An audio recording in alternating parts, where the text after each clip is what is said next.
Tuhan, kami mengucap syukur untuk waktu ini, untuk kesempatan yang baik, untuk tempat ini ya Tuhan. Aku undang Roh Kudus ada di tengah-tengah kami. Kami mau hormati Engkau. Kami mau sungguh-sungguh beribadah kepada Engkau ya Tuhan. Kami mau memuji Engkau dengan segenap hati kami. Bapa, aku berdoa supaya nyatakan hadirat-Mu atas setiap anak ini, supaya mereka semakin peka terhadap hadirat-Mu, supaya mereka semakin merasakan Engkau.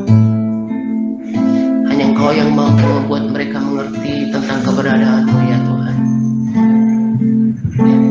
Dan aku percaya bahwa Engkau bertata di atas pujian Tuhan.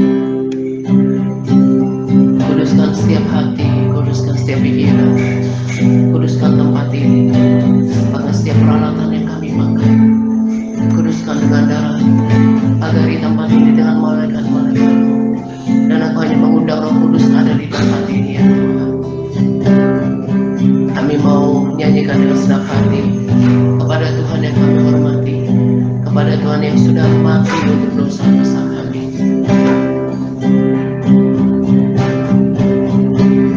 Musim akan selalu berganti, kasih Tuhan tetap akan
hadirat-Mu yang mereka rasakan setiap hari akan lama-lama membuat mereka mengenali Engkau ya Tuhan, mengenali hadirat-Mu, sehingga mereka berbeda dan mereka semakin tahu bahwa Allah mereka yang hidup yang ada di tengah-tengah mereka.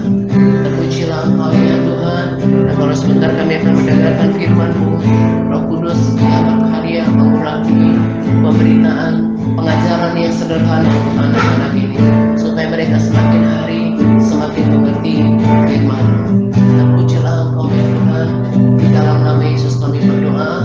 Haleluya.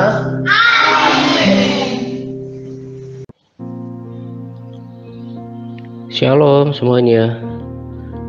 Salam sejahtera untuk kita sekalian. Pada kesempatan ini saya hanya berbagi sharing motivasi rohani sederhana buat kita, karena saya tergerak gitu ya untuk mengingatkan kita semuanya, siapapun yang mendengarkan sharing kita di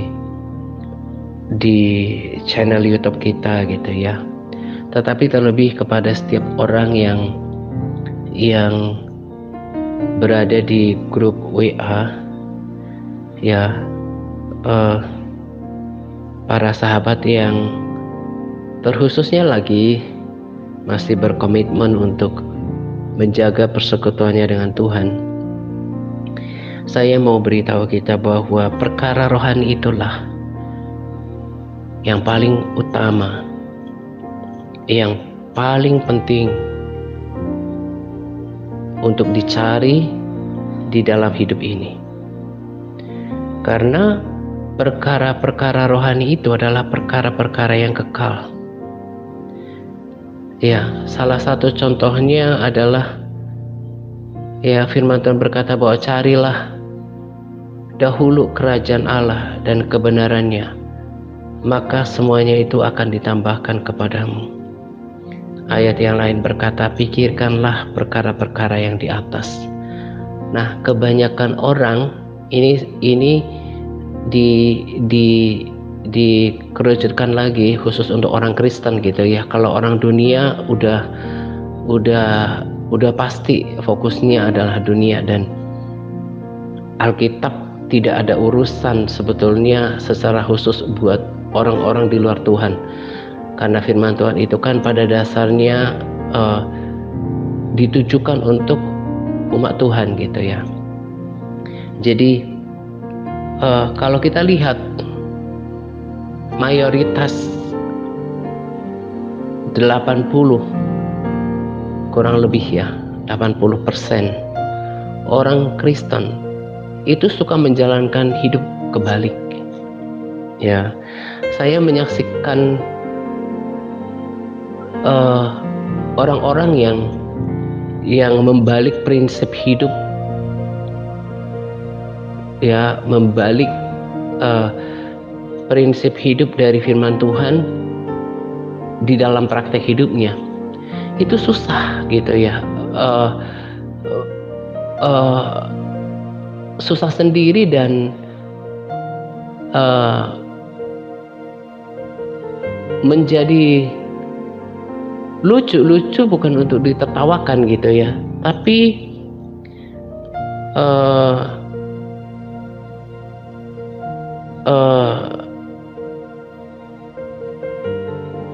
mereka akan orang-orang yang saya saksikan itu menerima akibat daripada hidup yang terbalik dari prinsip firman Tuhan itu ya, kesukaran yang membawa derita ya. Beda kalau kita yang di dalam Tuhan, yang Tuhan izinkan diproses mengalami kesukaran, pergumulan hidup, itu bertujuan untuk yang mulia, menguji iman kita, mendewasakan kita, membentuk karakter kita. Dan seperti sharing saya sebelum-sebelumnya, saya katakan bahwa kalau orang yang di dalam Tuhan menjalani proses Tuhan, itu dia tidak akan pernah undur dari persekutuannya dengan Tuhan. Ya, dia tidak akan pernah undur dari persekutuannya dengan Tuhan. Dia tetap bersukacita, lalu dia tetap memiliki damai sejahtera di dalam hatinya, bukan menghasilkan keputusasaan. Ya, saya juga bagikan tentang Lazarus yang hidup bahkan dari belas kasihan orang kaya itu. Alkitab tidak pernah menuliskan dia bersungut-sungut, dan akhirnya ketika dia mati, dia dibawa ke pangkuan Abraham. Itulah bedanya orang yang di dalam Tuhan ketika diproses melalui kesukaran, melalui penderitaan, melalui persoalan hidup, dia tetap memiliki pengharapan yang hidup. Sukacitanya tetap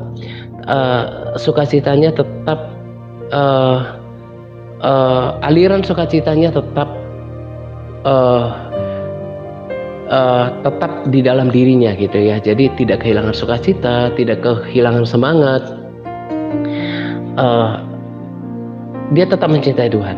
Ya, jadi bukan berarti karena di dalam Tuhan kita melakukan kita menjaga persekutuan kita dengan Tuhan, semuanya akan berjalan baik. Enggak, tapi kalau kita udah di dalam Tuhan, kita ngerti semuanya akan mendatangkan kebaikan. Itu pasti terjadi. Semuanya akan mendatangkan kebaikan dan selalu akan menghasilkan nilai-nilai kekal. Ya, ketika Tuhan izinkan kita dalam kesukaran, dalam kesesakan, ya kita akan melihat nilai-nilai yang kekal di dalam diri kita, pembentukan karakter kita, membangkitkan iman kita, gitu ya. Dan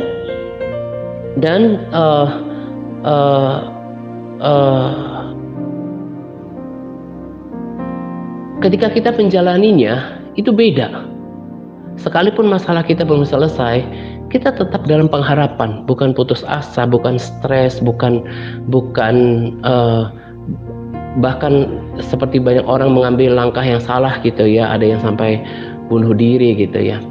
Dan kita akan melihat, menyaksikan perbuatan Tuhan gitu ya. Kita akan melihat mujizat Tuhan, penyertaan pertolongan Tuhan gitu ya. Kita akan melihat kebaikan Tuhan di sana. Kita akan bersukacita, dan melalui proses itu kita akan memiliki kesaksian pribadi dengan Tuhan.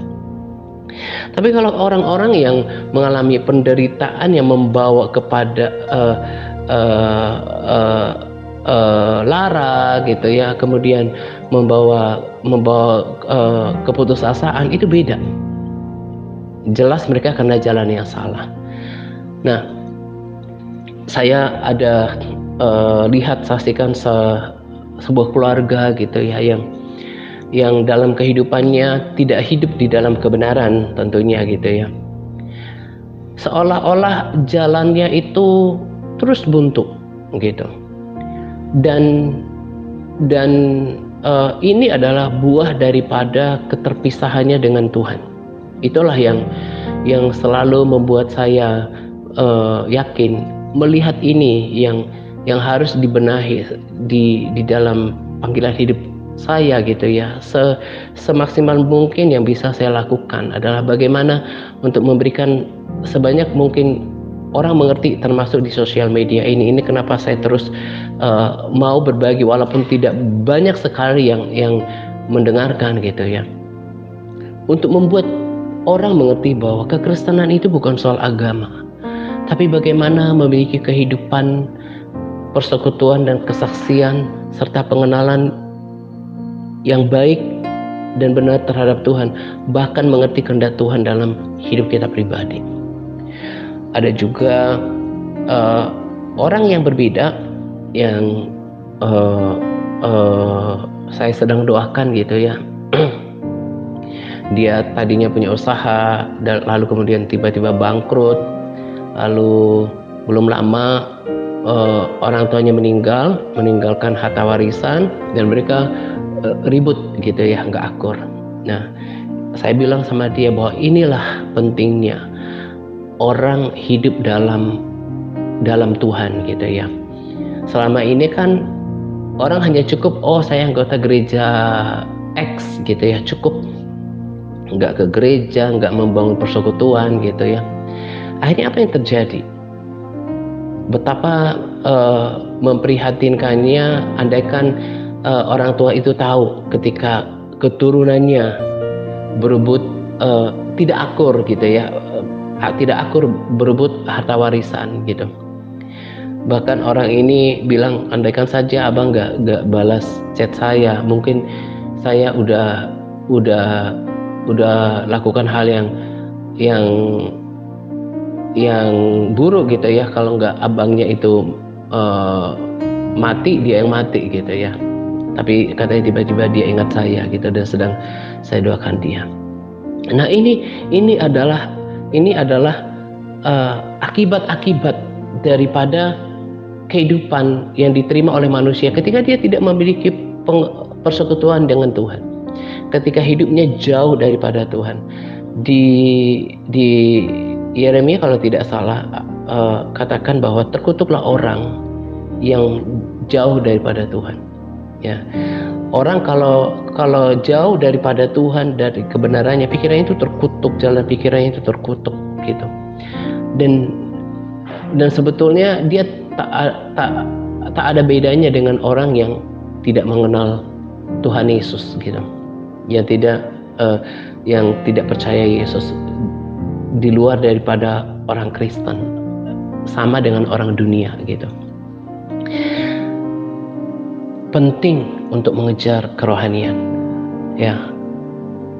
Orang-orang Kristen yang hanya beragama, pola pikirnya itu tidak jauh beda dengan orang dunia ya, menganggap ke gereja itu sekali seminggu dan nggak merasa perlu untuk membaca firman, nggak merasa perlu untuk berdoa, memuji Tuhan, menyembah Tuhan, nggak pernah merasa perlu untuk bahkan berpuasa, untuk taat, nggak merasa perlu. Akhirnya jalan hidupnya kebanyakan itu menuju kepada kesengsaraan dan kepada kebinasaan. Ya, saya lihat prihatin melihat sebuah keluarga. Saya kadang berpikir mau kemana ya keluarga ini, karena kedua orang tuanya tidak dekat dengan Tuhan, dengan akibat daripada hidup yang tidak hidup dalam kebenaran. Dia orang tua memberikan teladan yang tidak baik kepada anak-anak gitu ya. Nah, andaikan saja anak-anak yang nggak ditangkap dengan orang yang benar gitu ya, nggak ditangkap dengan orang yang menuntunnya kepada Tuhan, pasti anak ini akan terus menerus, turun temurun sampai ke anaknya gitu ya, akan sama seperti itu. Itu kan yang terjadi ya dengan kehidupan mayoritas orang Kristen. Kenapa anak-anak keluarga-keluarga ya, bahkan mungkin termasuk di antara kita, mereka menyimpang dari jalan kebenaran, melakukan hal-hal yang buruk, dosa seperti orang dunia ya, termasuk kita dulu sebelum sungguh-sungguh sama Tuhan ya, karena kurangnya keteladanan, tidak dipentingkannya kerohanian itu. Tadi saya katakan itu tidak hanya hubungannya dengan cari dahulu kerajaan Allah maka semua akan ditambahkan kepadamu, artinya hanya menyangkut kehidupan, bukan. Tidak juga menyangkut perkara-perkara yang di atas yang kekal gitu ya, tetapi bagaimana kerohanian inilah yang mengubah hati orang, karakter orang, yang dengan sendirinya akan mempengaruhi kehidupannya itu sendiri gitu ya.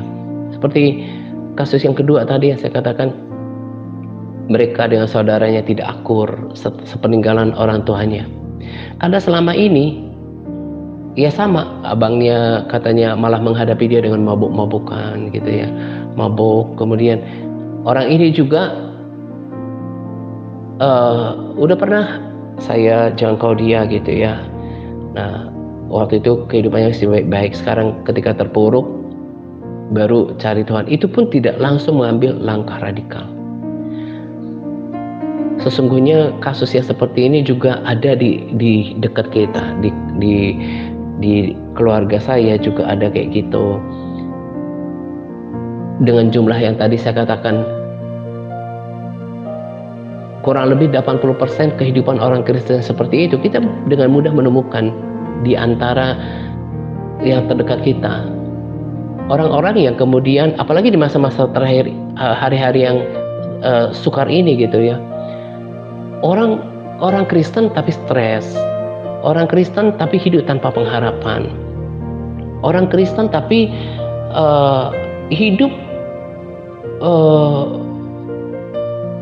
hidupnya susah tadi loh, susah yang membawa kepada lara, yang membawa kepada kesengsaraan.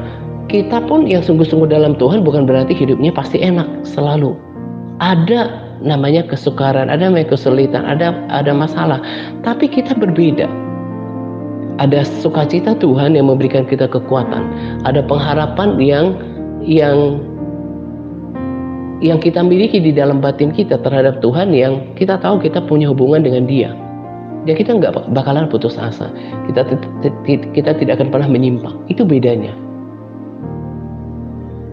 Dan tadi saya katakan pasti ada jalan-jalan yang kita bahkan akan memiliki kesaksian pribadi dengan Tuhan. Itu hidup saya. Ketika ada kesulitan Tuhan terjadi, supaya saya tetap fokus memandang kepada Tuhan dan imanku bertambah, ucapan syukurku bertambah, tetap damai sejahtera, sukacita, enggak menjadi penderitaan yang membawa kepada kehancuran. Yang saya mau katakan adalah kejar kerohanian lebih daripada apapun. Saya udah katakan kemarin dan saya juga terus bersaksi, saya mengucap syukur untuk Roh Kudus yang menguatkan. Itu saya pegang komitmen persekutuan saya di subuh, bangun pagi saya membangun kerohanian saya dengan berbahasa roh sambil merenungkan firman, ya. Doa siang, ya, apalagi pas kita sekarang puasa, doa puasa. Saya kalau ini saya rekaman hari Senin, kayak rekaman hari ini juga ada pelayanan. Saya berjuang untuk paling cepat jam 11 saya udah doa, supaya nanti pas setengah hari kurang lebih itu saya udah berpuasa total. Saya udah pujian penyembahan dulu, ya. Atau kalau tidak sedang ada pelayanan, jam 12 saya udah doa puasa. Saya tetap menjaga persekutuan itu. Hadirat Tuhan itu yang akan memampukan kita melewati masa sukar. Kalau kita udah punya Tuhan, punya hadirat, kita akan tetap merasa bahagia, sukacita. Ada lagu baru dari gereja yang saya bagikan videonya gitu ya, itu sangat memberkati. Menyembahmu Tuhan dan Rajaku, memujimu Yesus kekasih jiwaku, mengikutimu seumur hidupku, di hadiratmu bahagiaku penuh. Kalau orang udah rasakan hadirat Tuhan, mau ada masalah yang berat pun, ada kekurangan, tetap sukacita, tetap bahagia. Itulah kenapa saya katakan, apapun sulitnya hidup, tetap cari Tuhan. Justru ketika orang memutuskan, ya, ketika seseorang memutuskan untuk berhenti atau undur, berhenti daripada pengejaran terhadap Tuhan, undur daripada persekutuannya dengan Tuhan, itu bukan hanya berarti langkah mundur, tetapi itu menjadi awal daripada kehancuran, bahkan kehancuran kehidupannya, bahkan menuju kepada kebinasaan. Ya, jadi kalau saya lihat kayak kemarin ada di admin, ada orang yang bilang, oh sekarang saya cuma doa di hati. Saya sih gak heran, karena firman Tuhan juga berkata orang rohani itu bisa menilai segala sesuatu. Jadi karena kita manusia rohani, udah berkali-kali, berpuluh-puluh kali saya katakan, saya bisa rasa kok api cinta dan kedalaman hubungan setiap orang yang saya layani, yang saya doakan dengan Tuhan, saya bisa tahu apinya siapa yang tetap menyala, cintanya siapa yang tetap terjaga dengan Tuhan, kemudian dia memiliki kedalaman persekutuan dengan Tuhan, itu saya bisa rasa. Dan apa yang saya misalnya yang tadi saya bilang di admin, saya baca laporan dari tim admin, maupun apa yang saya lihat di sosial media, itu konfirmasi daripada semuanya. Jadi yang paling utama adalah menyembah Tuhan, mengasihi Tuhan, memastikan setiap hari berjalan dalam sukacita Tuhan, dalam hadirat Tuhan, bahagia bersama dengan Tuhan di dalam hadirat setiap hari. Itu membuat kita nggak stres. Jadi tadi saya katakan kan, apa yang membuat orang ini, misalnya keluarga yang kedua tadi, dia meninggalkan, oke lah ada warisan, tapi dia tidak meninggalkan warisan kerohanian, sehingga membuat keturunannya berebut harta dan ribut gitu ya, gak akur gitu. Apalah artinya harta gitu ya, apalagi mereka terus sambil marah-marah bermusuhan gitu. Kalau tidak diselamatkan, kita yang tahu kebenaran ngerti lah seperti apa nanti ujung hidupnya. Dan yang pertama saya bilang, kesulitan tidak akan pernah ada akhirnya. Selalu akan menjadi kemalangan-kemalangan kalau tidak mengundang Tuhan dalam perahu, dalam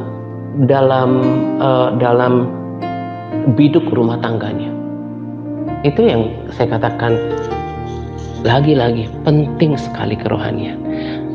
Sekali lagi, sekalipun kita sungguh-sungguh dalam Tuhan, membaca firman, menjadi pelaku firman, menyembah Tuhan, bahkan berpuasa, tidak lantas membuat jalan hidup kita menjadi rata. Tapi kalau kita melewatinya bersama dengan Tuhan, kita akan ada kekuatan baru terus, sukacita terus, bahagia terus, dan kita tidak akan pernah mendapat malu. Jadi teruskan apa yang saya ajarkan di dalam pelayanan ini, karena itu yang paling besar yang saya hidupi. Mengutamakan Tuhan, kerohanian, hidup dalam kebenaran, itu yang paling utama ya, bukan cuma untuk kehidupan ini tapi untuk kekekalan. Itulah yang membuat hati kita berubah. Kalau kita saksikan ya, pikirkan apa yang saya katakan tadi dari dua kasus tadi, bahkan mungkin kasus nyata daripada orang-orang yang kita temui, yang saya nggak lihat, yang para sahabat saudara temukan, ya itu kan sangat mengerikan. Padahal ada Tuhan loh, dia jalan, dia menunggu untuk kasih penghiburan ketika kita dalam kesesakan. Dia jalan, dia buka jalan, bukan berarti harus kaya raya atau berkelimpahan, tapi sukacita, selalu ada penyertaan, ada jalan keluar. Itu yang membuat hidup kita tetap bersukacita. Kita tidak akan kehilangan pengharapan sampai sisa akhir hidup kita. Tuhan panggil ya, jadi utamakan itu. Udah dari dulu juga saya katakan, mereka yang mulai undur adalah mereka yang tidak berkomitmen, tidak bayar harga untuk menjaga persekutuan dengan Tuhan. Dan ketika kita menjaga persekutuan kita dengan Tuhan, itu kan gak selalu mudah. Bahkan ketika menyembah sungguh-sungguh pun dengan Tuhan, kadang-kadang Tuhan tidak langsung demonstrasikan hadiratnya, tapi hiduplah di dalam iman, lakukan semuanya dengan kesetiaan. Tetapi ketika kita lakukan itu, kita akan rasa, entah kemudian beberapa menit, beberapa jam, atau besoknya kita menyadari bahwa syukurlah aku ada di dalam persekutuan dengan Tuhan, sehingga langkah-langkahku tetap terjaga sampai hari ini, gitu ya. Terus berjuang untuk nilai yang tinggi dari pengajaran firman Tuhan yang saya bagikan, dipraktekkan. Saya bilang sama orang yang kedua tadi, kalau kamu tidak ambil komitmen, karena dia sudah cukup tahu tuntunan TRC gitu ya, kalau kamu gak ngambil komitmen hari ini untuk berdoa, bahkan berpuasa, karena terakhir saya tahu dia merokok gitu ya, tinggalkan semua yang Tuhan tidak berkenan, ya kamu tidak akan menemukan jalan keluar. Padahal Tuhan udah nunggu di ujung sana, tapi Tuhan menunggu respons kamu gitu ya. Ya dia bilang, saya baru bisa berdoa bang, masih stres gitu ya. Itulah celakanya kalau orang tidak mengutamakan Tuhan. Jadi di sini yang dibangun adalah setiap orang kemudian bisa mengalami kehidupan gitu ya, yang tadinya cuma agama, tapi sekarang mengejar persekutuan, pengenalan dan pengalaman dengan Tuhan. Itu prestasi yang membanggakan dari pelayanan saya, ketika hidup seseorang diubahkan. gitu ya. Terus bersemangat untuk lakukan itu, dan hanya yang setia melakukan itu, bayar harga untuk itu setiap hari, dia yang akan bertahan gitu ya. Tetap bersemangat Tuhan Yesus memberkati kita senantiasa. Amin.